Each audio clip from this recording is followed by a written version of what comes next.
Well, can you believe it? February the 26th, and time to wrap it up. This morning we came in really looking to be buyers on the E-mini. We could sell failure basically at 15, and we had our first buy area here and our second buy area down here. This is buy two. We love to execute buy two because it allows the locals of old, the exchange members, to gun stops. We never did make it up to 21.14. So basically we had resistance at 21.10 to 12. Came in, the first trade that sets up is a mean green trade or a retest failure, produces a nice winner. Market works its way back. This trade right here could have been a loser. This trade right here on a stretch with it, I mean, you really aren't violating this any of the stops until you get up into here, but worst case situation. Retest failure here. These trades work all the way down to there. This buy would have worked. It had to been nimble. You had to have that order placed before the bar closed. No trade here. Well, actually, there is a trade there.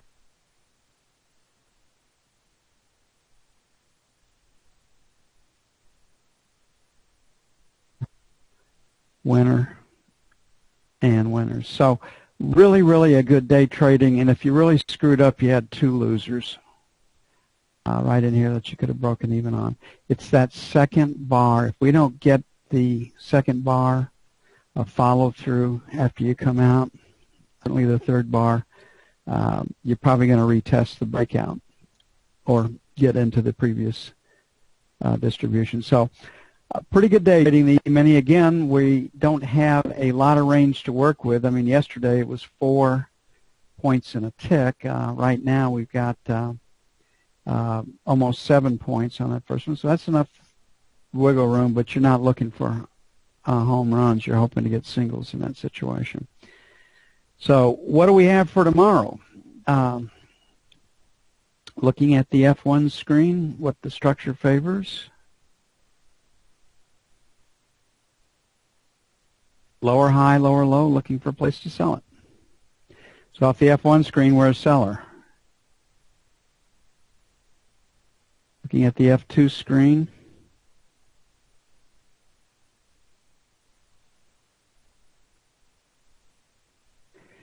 it's a P put in backwards. So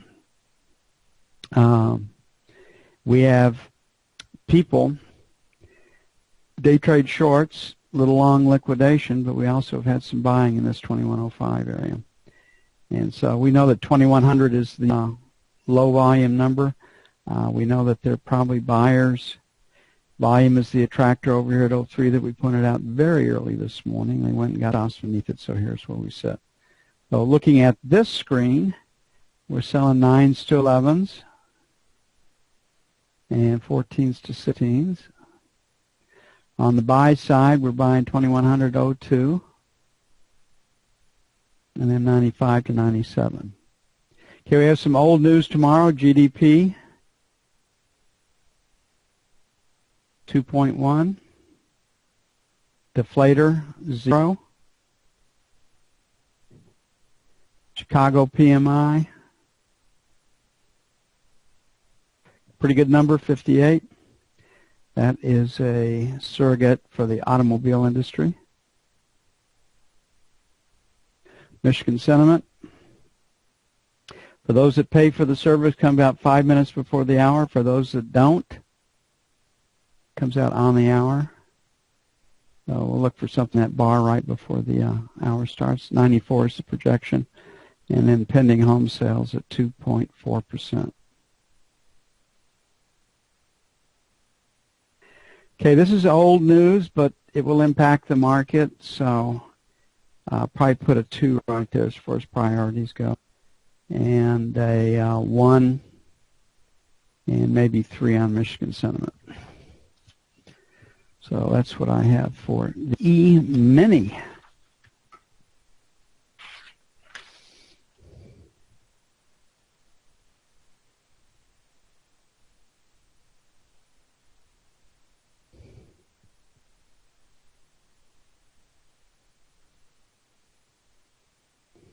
Financials got hit pretty hard, much more so than the E-mini did.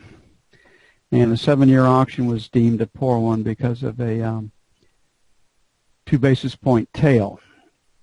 And what that means, if the interest rate is 1%, it has a 2 basis point tail. To clear the paper off the shelves, they had to offer it out at the low bid was 1.02, or the average bid was 102. And they don't like to do that.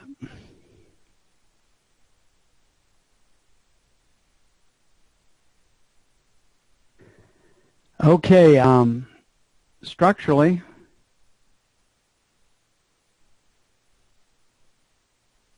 got an outside day today. That's trading range, the way that we look at it.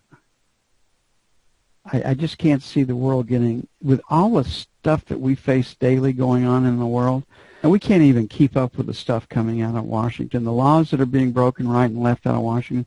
Today the FCC decides our government decides to step in and take over the Internet. Now the Internet does have its flaws in the rest of it, but this net neutrality deal, I mean, that's to get the little guy. That's like we're going to tax the rich and give the money to you. We're going to charge the big guys, and it does not work. But they're going to come in and take over the Internet. They just nationalized the health business. Everything the government touches suffers. They don't improve efficiency. They stifle innovation. They do everything. And even if it were a benign entity in the way it operates these days, that would be a stretch. The reason they can't make the correct decisions is twofold. One, the market is made up of thousands of decisions that nobody can track every one of them, and whatever the final outcome is what the market says. The other one is it's decision by committee, and so there's never a timely decision out of government. They do a few things right, keep the laws the same for everybody. Infrastructure, roads, waterways, harbors, runways, defending and protecting the country. And even when you get in the military, if you think civilian agencies lose money or waste money, wait till you get into the military. But at times you need them. But I just don't think that people are going to dump their financial holdings. All the way. So anyway, we did sell today. I expect to find buyers. We're in this high volume area right here.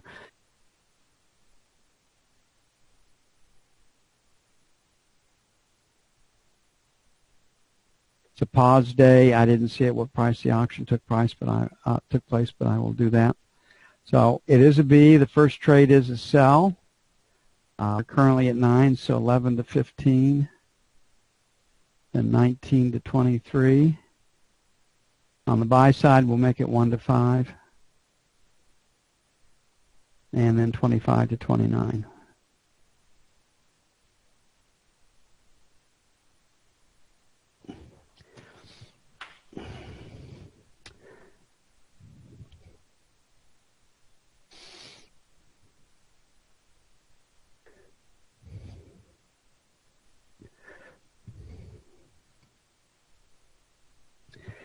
Focus of the news. GDP is going to get some play, but if it comes in pretty close to where it is, and they really are pretty good at those numbers, the market probably will be a little lower, but won't break. If GDP comes in higher than forecast, it means the Fed can raise interest rates sooner rather than later, sell bonds, sell stocks. If it comes in lower than forecast, then we're back to maybe they can't raise interest rates sooner rather than later. Okay, low volume number down here at 16, so 17 to 13 by 1. The knob spread came in 3/32 today, and then 5 to 9 by 2. On the sell side, 31 to 03, set to 11.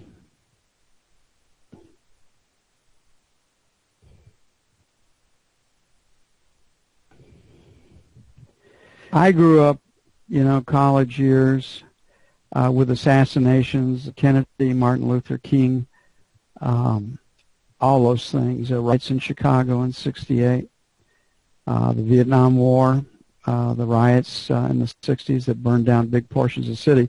But you never really felt that, you know, order would be restored and then things would be back on track. Right now, when I look at all this going on, I scratch my head. I don't know if they can ever. If they don't, they're in a significant or a big change in Washington, D.C., I don't know if you can put this genie back in the bottle. And you sit there and you look at the future and you have to scratch your head and think about all those businessmen out there that could be hiring people if there were a little more certainty in what they're doing. I mean, what business are they going to take over next? Mine? Maybe I'll just sit on my... all right. Roger, I haven't rolled, so tomorrow I will look at the June contract for you bright and early, okay? For me to go in and look at June right now, I would have to bring up the other contract, and I can't do that right now, so we'll get it in the morning. You know how to do this stuff, Roger, as well as I do. In fact, you could write my levels and do the rest of it. So spread your wings. And let me know the numbers, email me numbers that you came up with on June, and we'll cross-check them with mine in the morning. That I can do for you, okay? Was that great or great? I got to know the difference right there, Raj. Okay, gold. Risk off, risk on. Okay. Well, I took it that way. Okay, we have these single prints right here. So 10 to 12 was support, B resistance. So for London, that's the first area we're going to look to get short. And back to our 15 to 18. Our 18 to 20 worked out pretty damn good, didn't it? Okay, it is a B. We are pointed lower. We're in this high volume area that we were pulled to. The next low volume number is 02, so let's just try for a little cheaper. The buck to 02, and then 95 to 97. And the area down here I really like. I don't think they can take that out. But maybe stops beneath the buck, but I think the first trade is a sell in the 10 area plus or minus.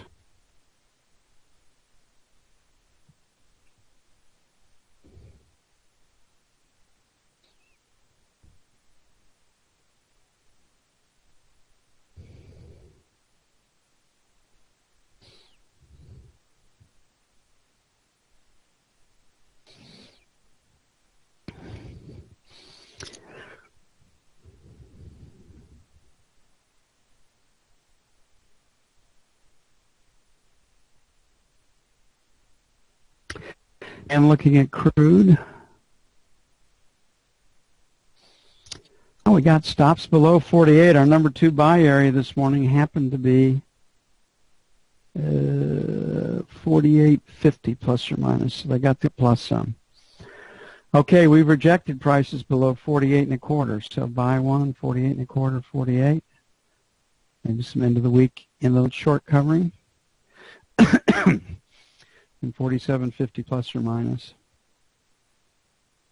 On the sell side, the new sterling started at 43, and the spill was from 18, and we're at 87, so we'll make 25 to 50 sell 1, and then 75 to 50 for sell 2.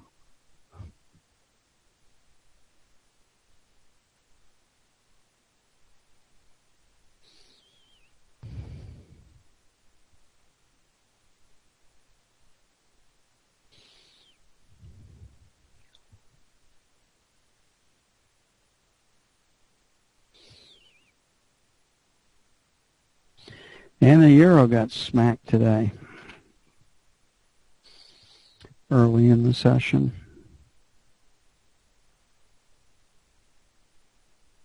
And our 113 buy and our 12.75 buy didn't work too damn well, did it? And they nailed this damn thing. So, you know, I still haven't found any telling headlines or anything out of the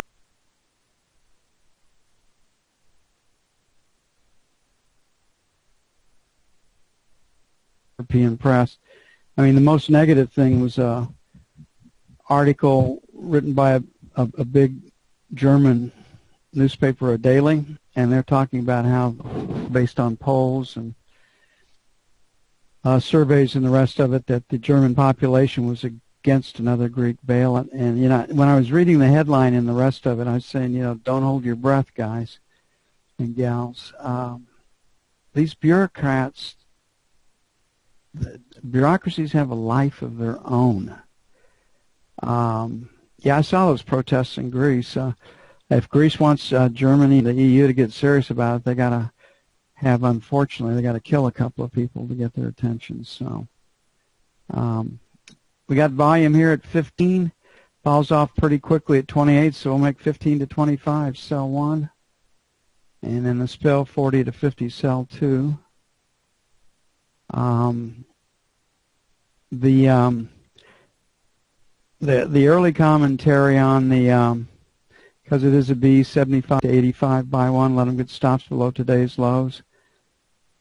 Order will probably be restored until the next outbreak, which the Greek government will favor to send a message to Germany. I mean, this thing is being played several ways to Sunday.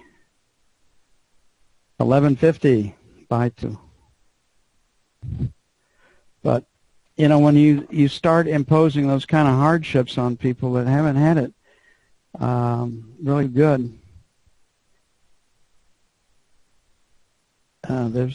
they do not go quietly into the night. You know, everybody, these unions that are everywhere, you know, when a union doesn't get his way, they riot, they beat up people, they burn things in every country around the globe. And everybody talks how they're for the working man and the common man. They're for themselves is what they're for. And, I mean, think about it. Here's an organization that's been forced upon your business, or that you've invited in if you're dumb, that wants to work fewer hours, produce fewer whatever it is that you produce, and get paid more money for it. That's their express goals. Why in the hell would you ever want anybody like that under your roof? Now, I'm not saying that there hasn't been a place for unions in the past when the pendulum was too far the other way. But in this day and age, you want more money in your paycheck, and you want more flexibility, and you want to work for a company that can grow, where you're trying to improve productivity so you can get paid more off of improved productivity, then the union argument doesn't make a lot of sense. Yes, if you look at most violence comes from the left. It's very, very rare that you find an assassin from the right, or a bomb planter, an exploder from the right. There are some, you can find them, but when you look at all the assassinations and the rest of it, it's some leftist wanting his version of utopia imposed on everybody else, and, you know, people die. And the argument is, well, yeah, we know it has never worked before, but that's just because the wrong people were doing it. If you look at it from a human nature standpoint, it can never work. But that point